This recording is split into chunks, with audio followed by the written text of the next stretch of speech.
You're listening to the Unlocking Africa podcast.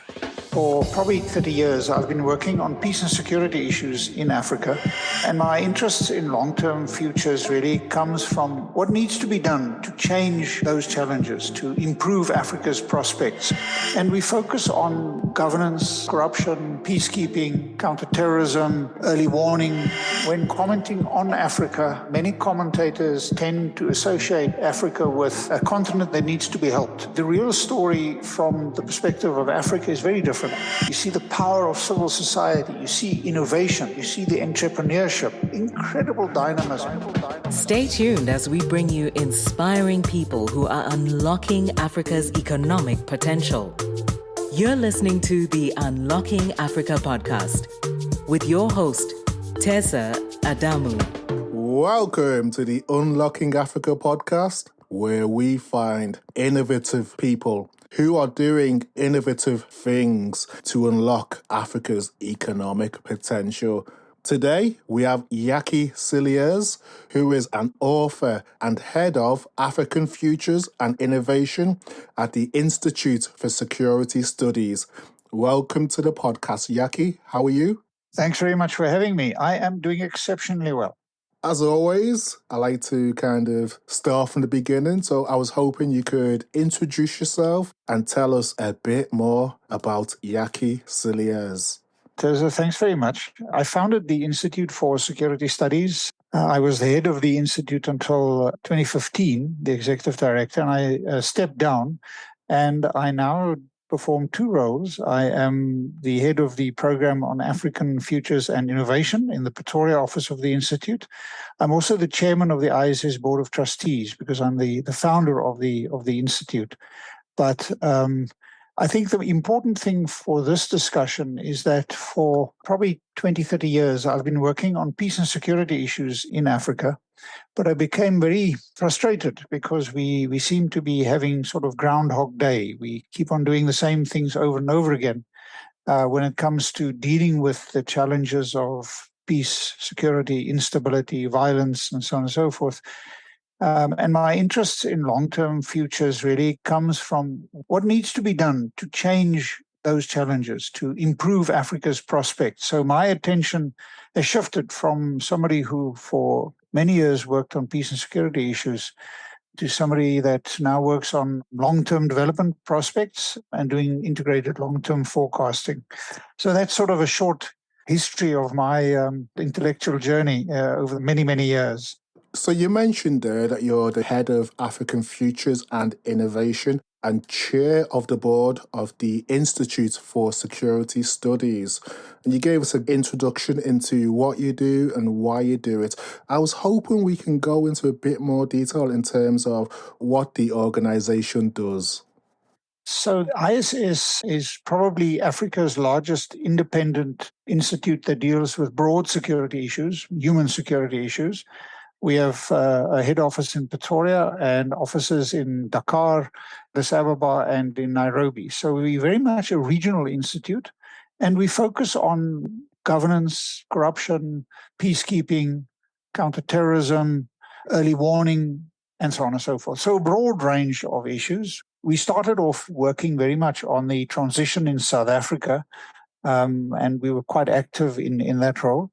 My program, the African Futures and Innovation Program, was established really in a sense to try and look at what structurally needs to change in Africa so that the improvements in Africa, which are steady but can be changed and deal with the fundamentals that drive insecurity in Africa. So my program, different to most of the other programs at the Institute, largely deals with development issues. And that started some years ago when I went on a Fulbright scholarship to the United States. And I worked at the University of Denver. They have an institute known as the Frederick S. Pardee Center for International Futures, which hosts a long-term forecasting model known as IFS. IFS stands for International Futures. And I've been working with IFS and with the Pardee Center for more than a decade, looking at long-term trends and where the world is going and where Africa is going. So you detailed that the Institute deals with human security and development issues. Whilst I was doing a bit of research, I've seen the African Futures platform described as a platform of hope. Why do you think that is? Well, when commenting on Africa, many commentators tend to associate Africa with hunger, disease, poverty, underdevelopment, and a continent that needs to be helped. The real story from the perspective of Africa is very different. Of course, it's a hugely diverse continent. There are some countries that do well, there are others that struggle.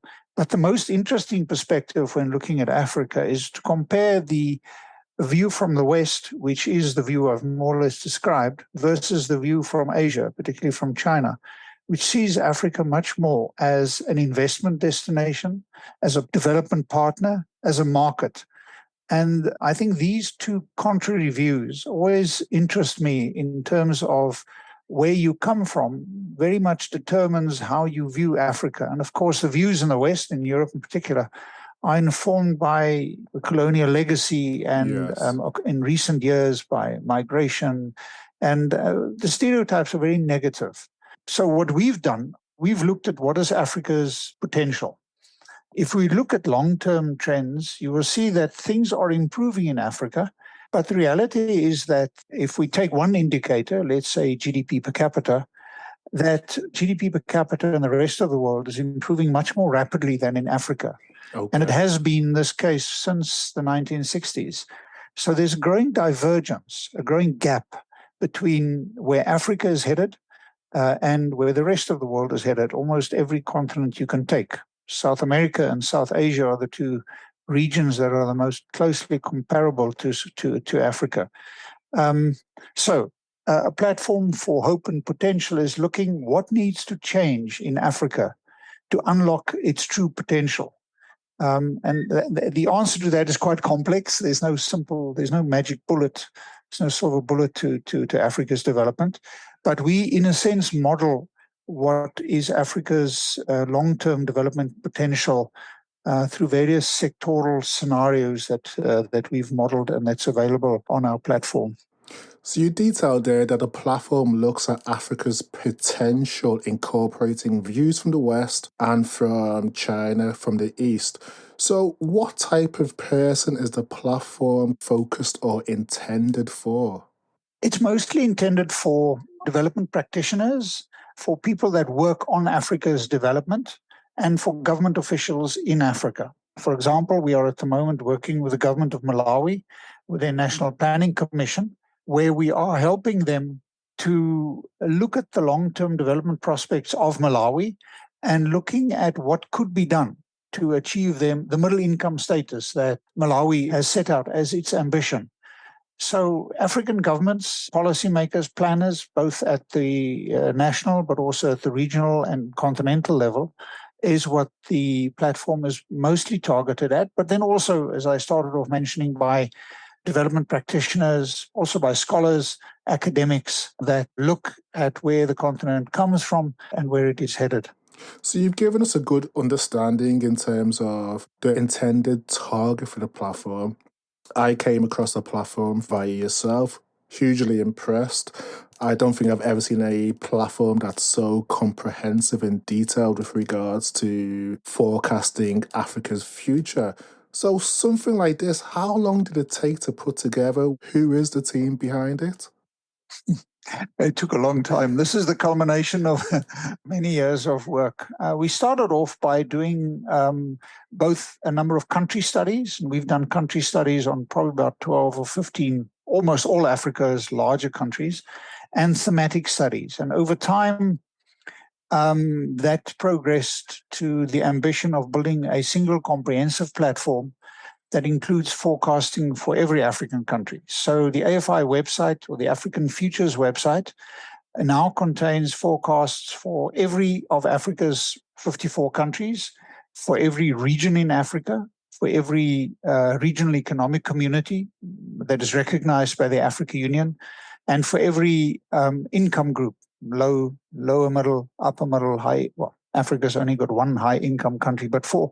So there are about 84 regional geographic forecasts. Every one of these geographic forecasts consists of 60 charts with that models and presents the current path forecast where we think Africa is headed or every geography is headed, and then a scenario on what is the impact of more stability, a demographic dividend, an agricultural revolution, a health and wash investment, better education, manufacturing investment, more and better free trade, a leapfrogging scenario, financial flows, a large infrastructure build, the impact of better governance. So there are 11 scenarios that we have modeled for each and every African country. Each one of those interventions are benchmarked to see what is reasonable and possible for that geography. And we put that together in what we refer to as a combined Agenda 2063 scenario, which looks at what would be possible in a positive world where all things go well and there's really a facilitating international environment for Africa.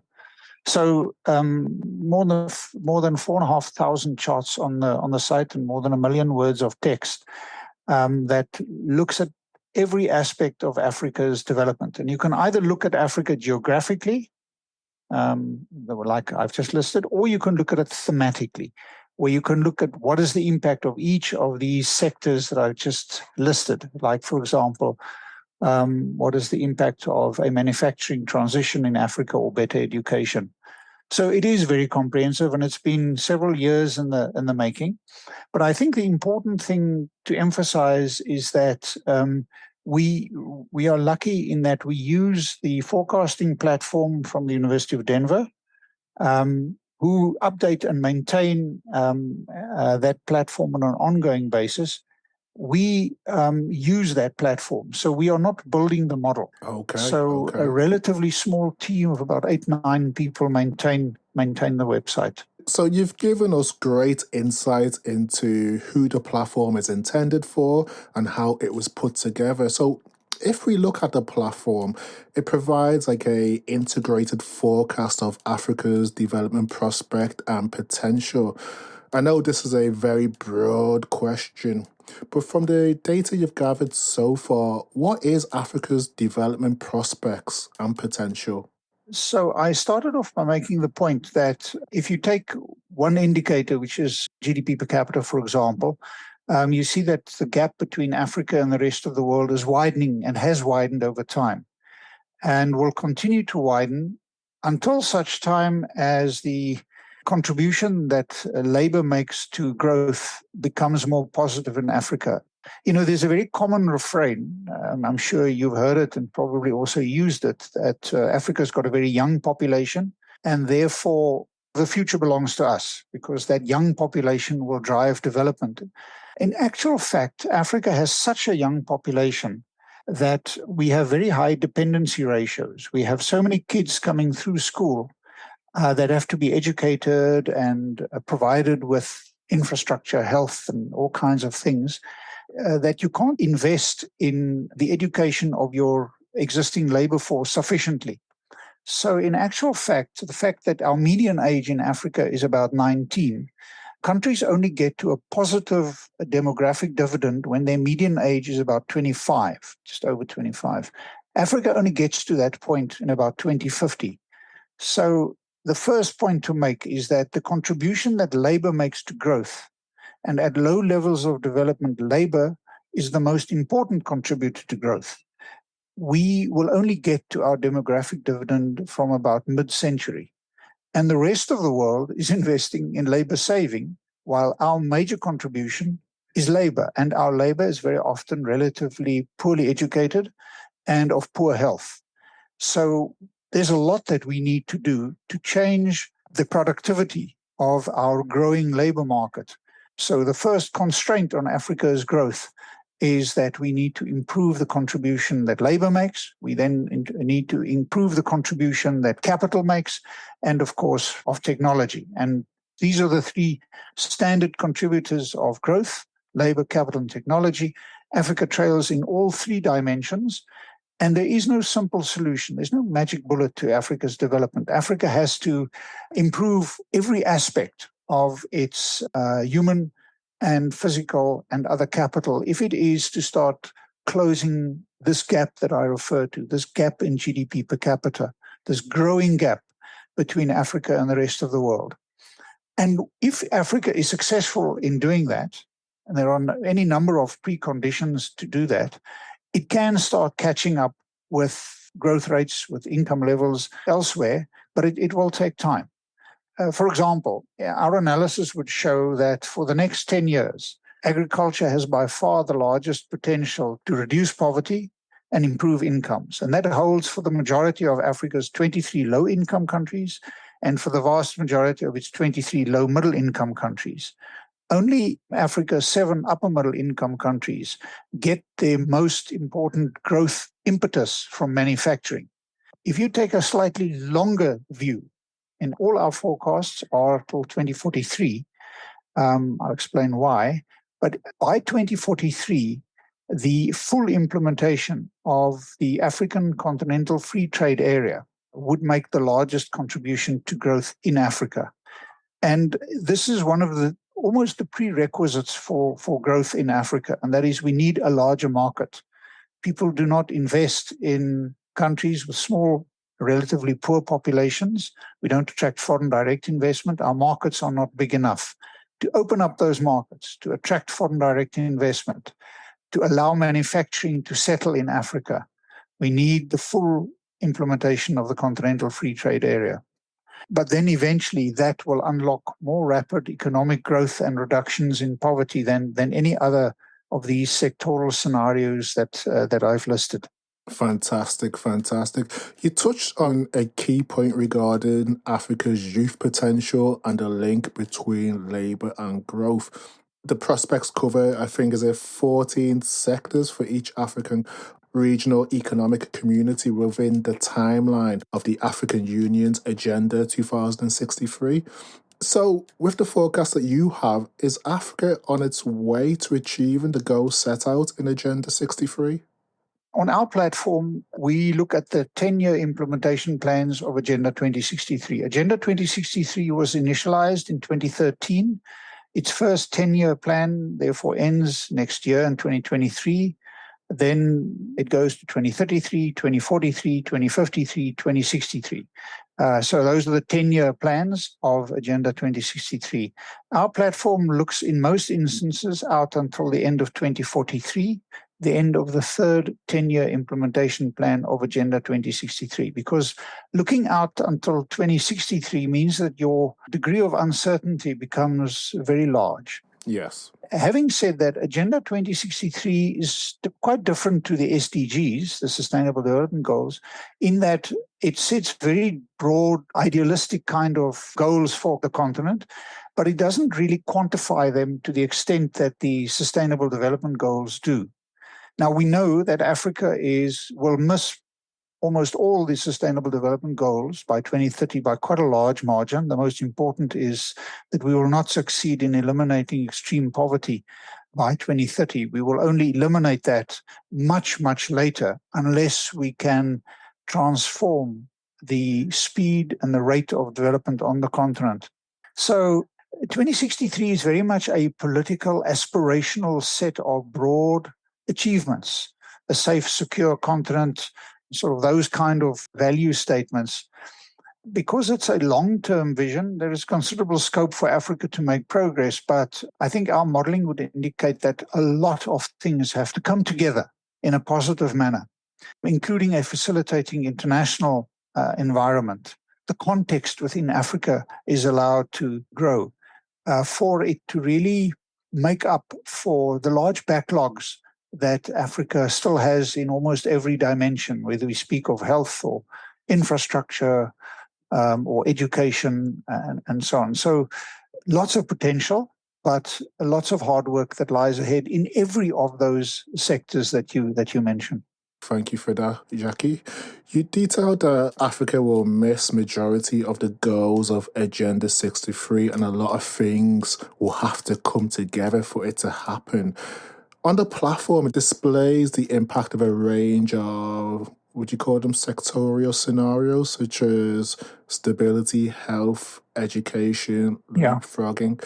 From your opinion, which of these sectorial scenarios have the biggest impact to the, say, future progress or prosperity of Africa? Excellent question. So, of course, it depends on the country concerned because, Yes. obviously the 54 that we model, it differs. And we do that for these sectoral scenarios, we model that for every African country. But let me generalize. For low income, Africa has 23 low income countries. By 2033, agriculture will make the largest impact on reductions in extreme poverty and improvements in GDP. By 2043, it will be the full implementation of the African Continental Free Trade Area. That also holds for the 23 low middle income countries. Agriculture, 2033, implementation of the Continental Free Trade Area by 2043. For Africa's 7 upper middle income countries, manufacturing has the largest potential out till 2033 and the full implementation of the Continental Free Trade Area by 2043.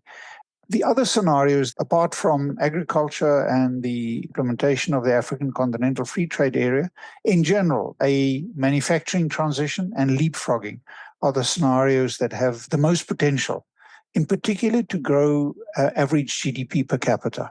Fantastic. So you've detailed the agriculture, implementation of the African Continental Free Trade Area, manufacturing and leapfrogging could have the biggest impact in terms of Africa's future prosperity and development. So one of the thematics that sparks my interest on the platform is leapfrogging. From your perspective, what does leapfrogging mean to you? So many people think that it is possible to leap over certain levels of development, as the name would indicate. It is possible to a limited extent, but there are certain fundamentals you can't get away from. So what we model is the impact of more rapid provision of electricity access, which is possible through renewables, off-grid systems, wind, solar, and so on. We model the impact of more rapid rollout of communication technology, cell phones, Wi-Fi, all of this kind of stuff. And then we say that these two, in a sense, would unlock the more rapid formalization of Africa's large informal sector, which would have a very positive impact on growth. There are a few other levers that we pull, but leapfrogging is essentially speeding up certain elements of development. For example, today it is possible to provide people with access to banking, to credit, to information with regard to weather patterns for farmers and where they can buy the best seed and all that kind of stuff. So those are all important aspects of leapfrogging, but they all require investment. And it depends what you place the emphasis on. For example, basic household electricity and internet access is literally a prerequisite for unlocking let's call it the leapfrogging potential in education, manufacturing, and so on and so forth. So for us, leapfrogging is accelerating certain aspects of Africa's development, but in particular, it allows you to crowd in the informal sector more rapidly as part of the formal sector. You can tax them, you can give people an ID and all of the identification system and all these kind of things, which is what we mean by leapfrogging. Leapfrogging is not that you jump over requirements for basic infrastructure, although that is possible with regard to you don't need copper wire telephones anymore and so on and so forth. But one must be careful not to get carried away with what is possible with leapfrogging in terms of that is somehow sort of some kind of a magic solution to Africa's developmental challenges. Thank you for that. You've beautifully detailed what leapfrogging means to you and how you measure it. So, in an Africa context, do you think we're sometimes guilty of not fully understanding or loosely using the term or phrase leapfrogging? Yes, I do think so. I think that we often misjudge the efforts that need to go into. So, for example, let's take education, where we think that there's somehow a way to you know move over the requirements to of the three R's: reading, writing, and arithmetic. Yes, technology allows you to access, if you have internet and electricity, the best lecturer in the world from Harvard or whatever sitting in the Eastern DRC, if you have electricity and a good fast internet. But many of the basic requirements, roads, rail, port, trained people, and the infrastructure are not, leapfrogging doesn't solve that.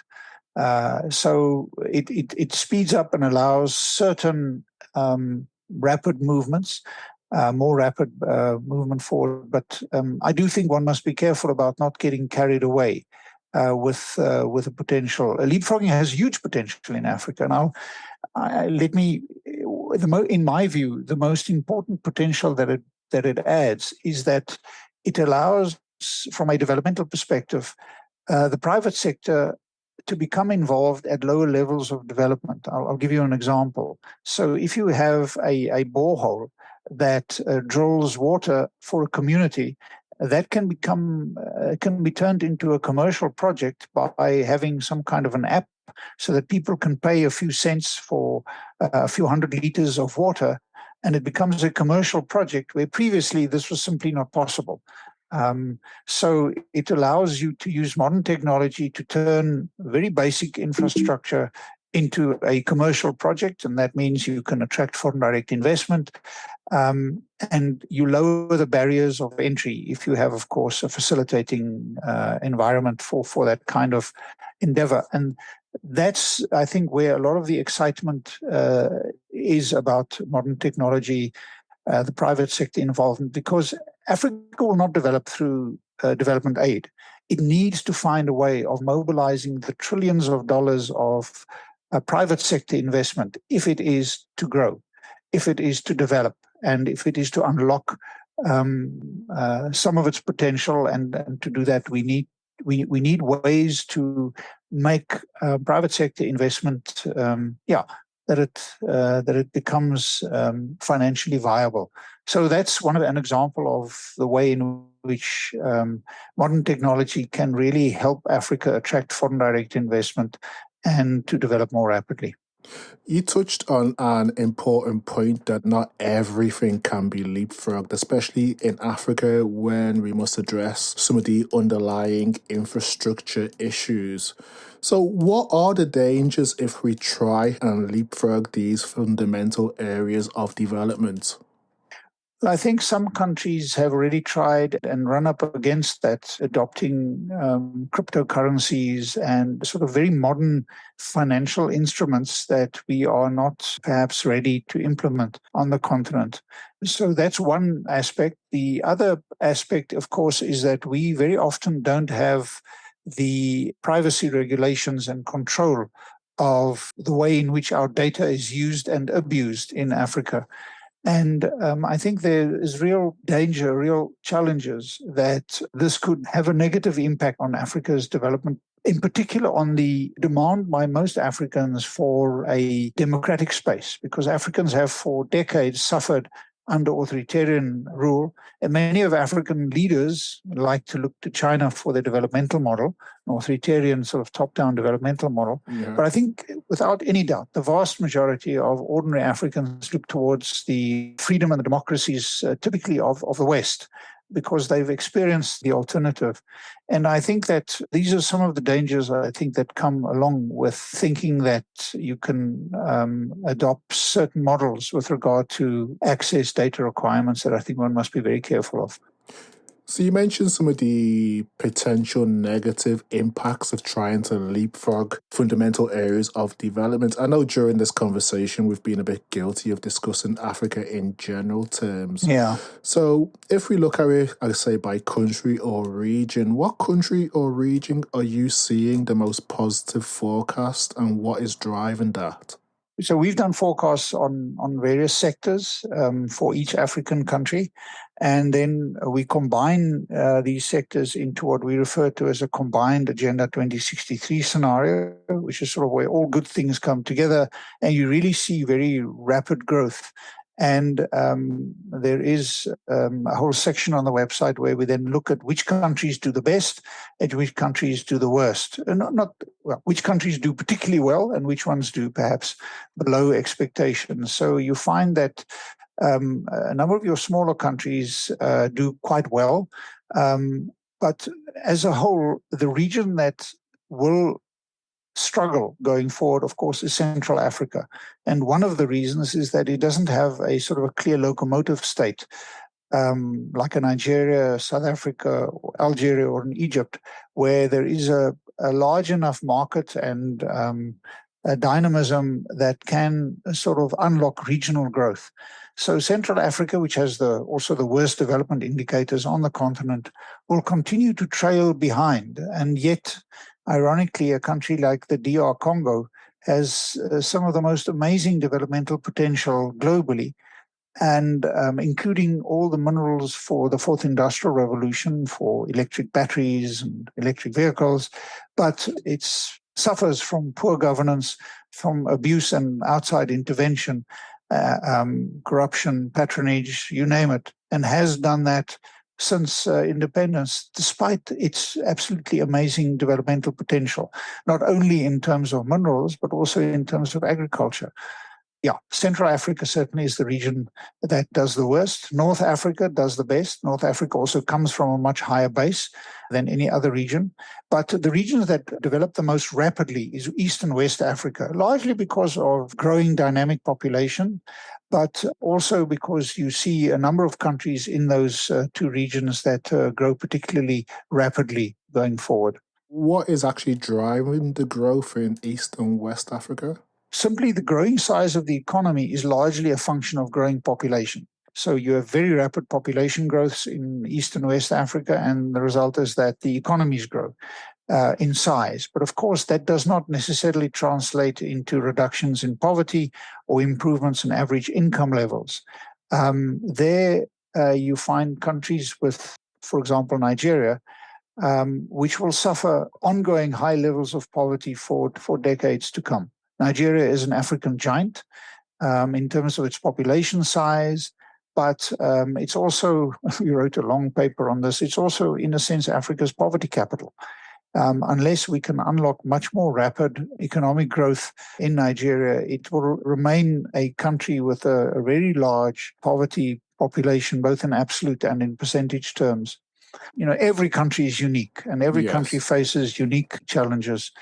But for Africa to prosper, key countries need to do better. And those key countries are the sort of anchor states, the locomotive states that I've spoken about. South Africa, Nigeria, Algeria, Egypt, to a degree, Kenya, and others are certainly growing below their potential. And that has a knock-on effect in their region. Fantastic. Thank you for that, Jakkie. Earlier in the discussion, you discussed that the African Continental Free Trade Agreement will have a big impact on Africa's future development. With regards to that, how did the announcement or launching of AfTA impact your forecasts? Well, we model the full implementation of the Continental Free Trade Area. It's one of the scenarios that we model. So the full agreement, if I'm correct, is supposed to be in place by 2033, and we have modeled what that impact would be. And as I've indicated, by 2043, over long-term horizons, it certainly has more impact than any other. The logic of that is sort of, in a sense, quite simple, and that is with regard to the fact that you need larger markets to sell into, and also that trade between African countries very often has a higher value content than trade with countries outside of the continent. So the Continental Free Trade Area will also improve the value content of Africa's exports. And that's the way you become part of global value chains, by first trading within your neighborhood, going up the value chain, and eventually also being competitive enough to be able because you have a larger market and you're going up that value chain and to become part of international value chains. But on the other hand, you also attract foreign companies, foreign direct investment into your own country or region. And with with the knowledge transfers and everything else that happens, the Continental Free Trade Area kickstarts your manufacturing potential. It allows you to leapfrog because you get the knowledge transfers and so on and so forth. So that's just simply the logic of having larger markets for Africa. You touched on how trade between African countries has a higher value content and how that impacts local and global economies. So if you look at it, I guess, more general in terms of trade and globalization, historically has always had an enormous contribution to human prosperity and development. Correct. But to a lesser extent, we've seen that in Africa. Why do you believe that's the case?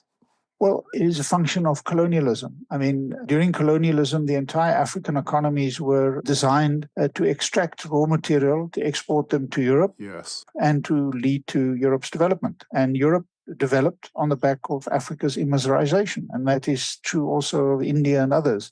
And when we became independent, we have to change the extractive nature of our economies to emulate what Britain and France and Germany and others did.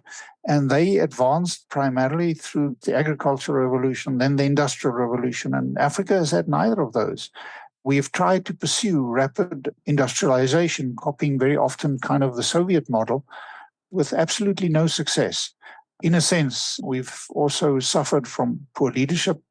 So we've not been part of global value chains. We are not part of the global world. We are 3% of the world's economy. We are 17% of the world's population. And that itself tells you the story that we export raw materials, we import finished goods, but there's insufficient focus on changing the productive structures of African economies, of industrialization. Now, many African leaders are now fixed on that objective and are trying to do that. But we come to the party at a very late stage because globalization itself today means that you compete against countries with remarkable levels of productivity and entrepreneurship and so on. And we're latecomers to the party, and the world is now a flat world. So competition is much more severe and difficult. But that is also changing because previously manufacturing moved to where labor costs were the lowest. That used to be China. That is shifting. And now, because of the reductions in manufacturing input costs, manufacturing very often is moving towards close to the customer. And many of the future customers are going to be in Africa. And we already see that particularly small Chinese manufacturing companies are establishing themselves in Africa for the African market. And that's the kind of mindset change that we need to unlock Africa's potential, to change the value structure of our economies, because only industrialization, only manufacturing changes the productive structures of your economy. It has forward and backward links to services and agriculture that just change and transform your economy, making it much more productive. And that's what happened elsewhere. And that's also, I think, what we need to do in Africa. very true. We've discussed increased intra-Africa trade. You detailed the link between colonialism and Africa's underdevelopment, poor leadership, and not being part of global value chains. So what does Africa's trade relations with the rest of the world look like in the future? What shifts or changes are you forecasting? So China has become Africa's largest trade partner, but we export commodities and import finished goods. So the most important thing is continental integration. It is trading with other African countries and going up the manufacturing value chain. And it's particularly evident in North Africa. You know, North Africa is the region that does the least trade of any region in the world. I think regional trade is something like 5% of trade of the North African countries. They all trade with Europe. You literally cannot change that dependency if you don't first unlock regional trade. And of course, the reasons why North Africa doesn't trade is political. Morocco, Western Sahara, and the disputes around that between Morocco and Algeria. But these kind of challenges are the challenges that we have to overcome. And what is also a characteristic when we speak of changing trade patterns is that Africa has the largest agricultural potential globally. Yet our agricultural import bill goes up every year. Why? Because our eating patterns are changing and we are increasingly eating processed imported goods from the West instead of building and growing and using African traditional food, agricultural produce that we produce in Africa.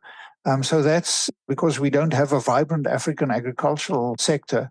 This dependency means that Africa is becoming more food insecure. Yes. As the COVID-19 pandemic illustrated, food security, the agricultural revolution, is literally foundational to other levels of development. So unlocking Africa's agricultural potential is a very important stepping stone to the manufacturing transition that I speak about. China, Brazil, almost all countries in the world have undergone an agricultural revolution before they proceed to an industrial revolution.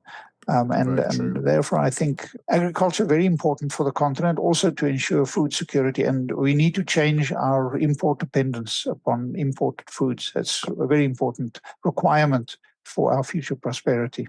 So you detailed the growing relationship between China and Africa and how we export commodities and import finished goods.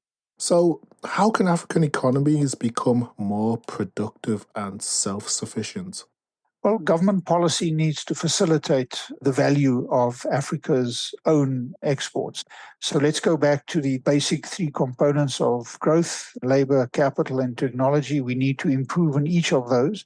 But generally, you can only grow if you improve your human capital. So one of the sections on the site really deals with sort of a human capital development growth path, what needs to happen.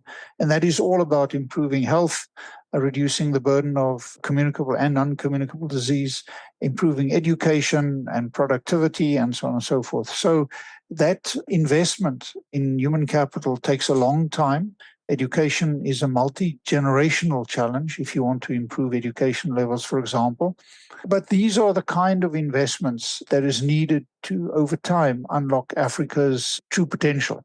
As we've discussed, leapfrogging can help. We can speed up our education transition. We can speed up our agriculture by access to modern practices and so on and so forth. But you still have to work your way through all of these basic requirements for a productive, healthy African country or whichever. And of course, all of this is dependent upon quality leadership. It is dependent upon stability.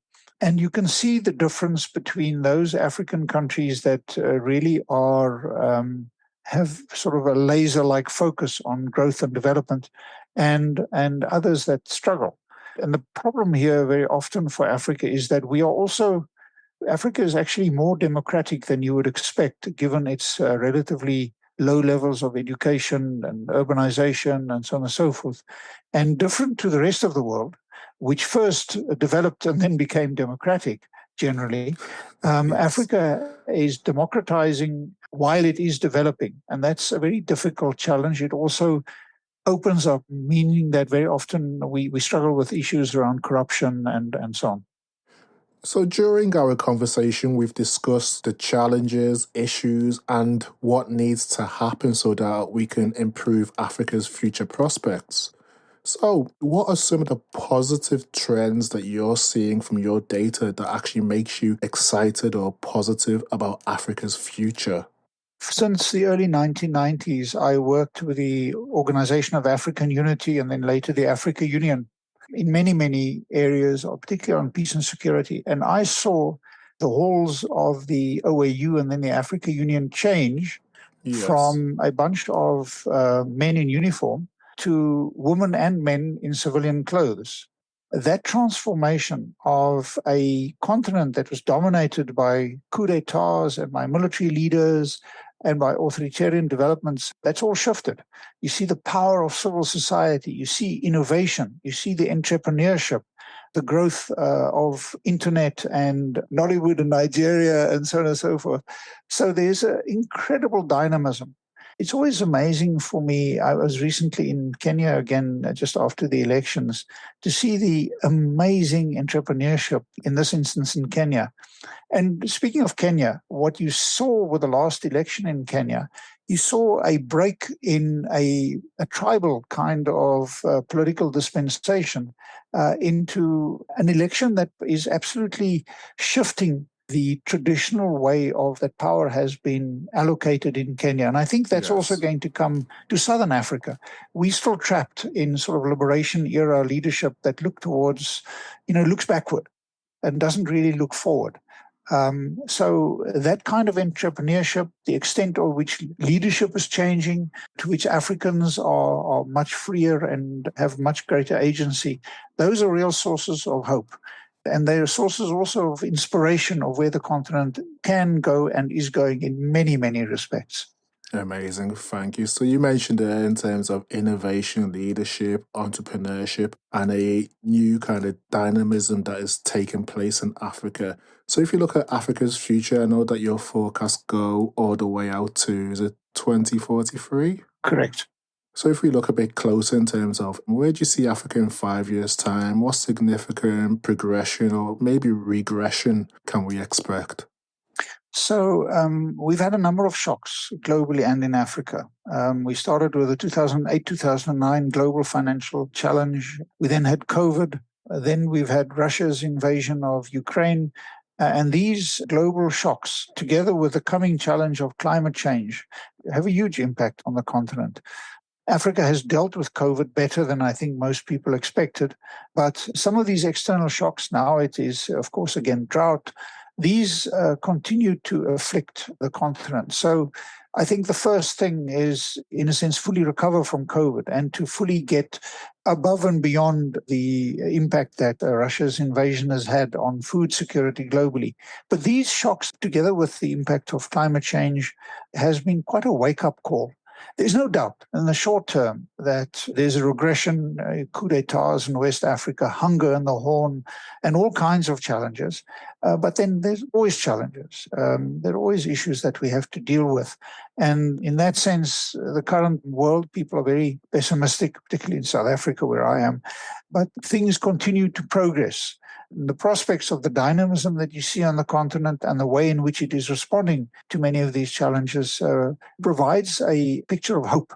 And I think that the prospects for Africa, medium, long term, are really extremely positive. The big cloud on the horizon, of course, is how rapidly is climate change going to impact the continent and, in a sense, stymie our development prospects. But let's hope that the current challenges and evidence of severe climatic effects doesn't accelerate to the extent that some are forecasting. I agree 100%. Despite the challenges, Africa's future does look positive. So if we look closer to home, where do you see yourself and the Institute in 5 years' time?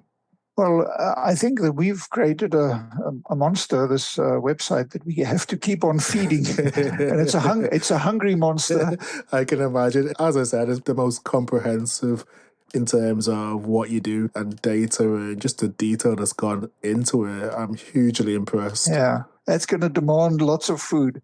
So I think in 5 years' time, I'll still be complaining about charts, but hopefully, we are constantly updating the forecasts and the data and the text on the site. So I think in 5 years' time, I'm sad to say, but we're still going to be doing that. I think that what we are hoping, and we are in discussions with NEPAD to do that, is that an increased number of African countries will in actual fact use the forecasts on the site for their own developmental purposes and to monitor progress. And that, I think, would be a huge achievement if we can get there. That's amazing. I think you will definitely achieve that and much, much more. What you've achieved so far, it's extremely impressive. Quote of the week. As people, we often have quotes, mantras, proverbs, or even affirmations to keep us going when times are good or when times are challenging. Do you have one you can share with us today? Well, I think the one that I sort of live by is, I'm the captain of my own ship. I have always believed in doing what you believe in and being, in a sense, master of your own destiny, because we are. The choices we make yesterday, we may only realize that much later. Yes. Yeah. We need to take responsibility and to design our own future. That's sort of the motto that I live by. I'm the captain of my own ship. And by that, I just mean me, not meaning other people. No, I totally agree 100%. You can only control your own destiny. So definitely you are the master of your own ship. So as we're coming to the end of the conversation, do you have any closing remarks, final calls to action, for people who are interested in the work that you do, the future of Africa? No, I would say two things. Well, maybe firstly, please visit the website. Everything on it is free and open source. It's at futures.issafrica.org. Also, recently, 2 weeks ago, we published a book, open access book. The previous version of that book has got more than 100,000 downloads. Oh, wow. This one is on our website, and you can download it free of charge. You have to register, but it doesn't cost anything. And it's basically a write-up of Africa's development and development prospects. It's called Africa Tomorrow, Pathways to Prosperity. And that's available on the website to download. So look at the website, download the book, and please, if there are errors and issues on the forecast, of which I'm sure there will be many, we'd love to hear from you, from others that listen to your podcast. And thanks very much for inviting me and spending time with me. I really appreciate that. Thank you for finding the time to join us today. I know you're extremely busy, recently come back from Germany. It's been an amazing conversation, first-class insight, first-class information, delivered by a first-class guest. So yes, Jakkie, thank you for your time. Really appreciate it. Thank you very much. Keep in touch and hopefully we will speak soon. I do hope so. Thanks very much for the interview. Thank you to everyone who has listened and stayed tuned to the podcast. If you've enjoyed this episode, please subscribe, share, or tell a friend about it. You can also rate, review us in Apple Podcasts or wherever you download your podcast. Thank you and see you next week for the Unlocking Africa podcast.